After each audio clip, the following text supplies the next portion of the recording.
2 minutes. Je répète, 2 minutes. Merci, Monsieur le Président. Ma question s'adresse à Madame la ministre des Transports. Madame la ministre, vous avez récemment affiché la volonté du gouvernement de voir les poids lourds contribuer plus largement au financement de nos infrastructures, tout en vous défendant de raviver la polémique qui était née autour de l'écotaxe. Votre proposition n'est toutefois pas sans rappeler cette mesure abandonnée par le précédent gouvernement en 2014.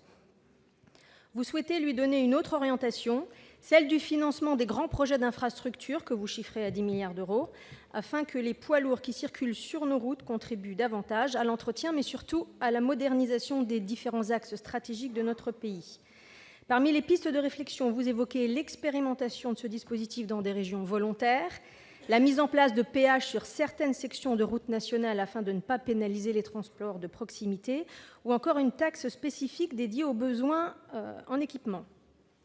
Madame la ministre, comme beaucoup, je soutiens cette proposition qui permettrait bien sûr de financer l'entretien et l'aménagement de notre vaste réseau routier et de soulager les collectivités propriétaires qui aujourd'hui ont du mal à assumer ces missions.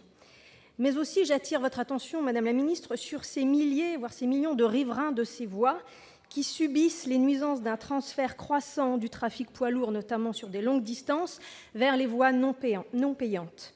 Et je rappelle enfin que bon nombre de nos pays voisins ont déjà mis en place des taxes ou différents dispositifs en ce sens. Alors, Madame la ministre, comment comptez-vous mettre en œuvre cette nouvelle taxe et sous quel délai ?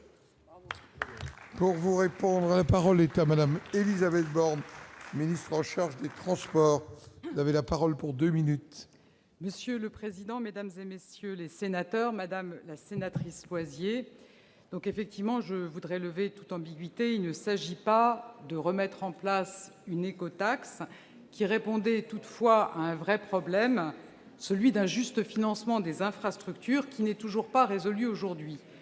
Nous sommes en fait confrontés à 2 défis. Le premier, c'est l'état de nos réseaux de transport qui se dégrade, ainsi que la qualité de l'environnement, comme vous l'avez souligné, notamment dans les villes et les villages qui sont traversés par ces infrastructures. Et il faut accorder une priorité absolue à l'entretien et à la régénération de nos réseaux. C'est aussi un enjeu sur la sécurité de nos déplacements.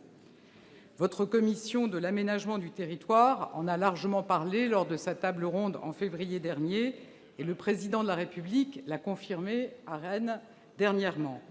Nous avons également à faire face à une impasse financière de 10 milliards d'euros, addition de tous les engagements qui ont été pris par les précédents gouvernements. Cela implique de faire des choix et de réfléchir aux nouveaux financements qui peuvent être dégagés. Des solutions innovantes peuvent être mises en place, comme vous l'avez souligné, tel que cela s'est fait au sud de Bordeaux ou tel que ce sera fait prochainement sur la route Centre-Europe Atlantique. Dans ces deux situations, les trajets de long transit payent un péage, tandis que les déplacements quotidiens ne sont pas soumis à ce péage. Et puis d'autres solutions peuvent en effet être envisagées, notamment les vignettes qui ont pu être mises en place chez nos voisins britanniques ou allemands, qui concernent principalement les poids lourds étrangers. L'objectif est bien de dégager de nouvelles ressources, tout en encourageant les comportements les plus vertueux au regard de l'environnement. Tous ces points seront mis à l'ordre du jour des prochaines assises de la mobilité à partir de septembre prochain. Madame Loisier.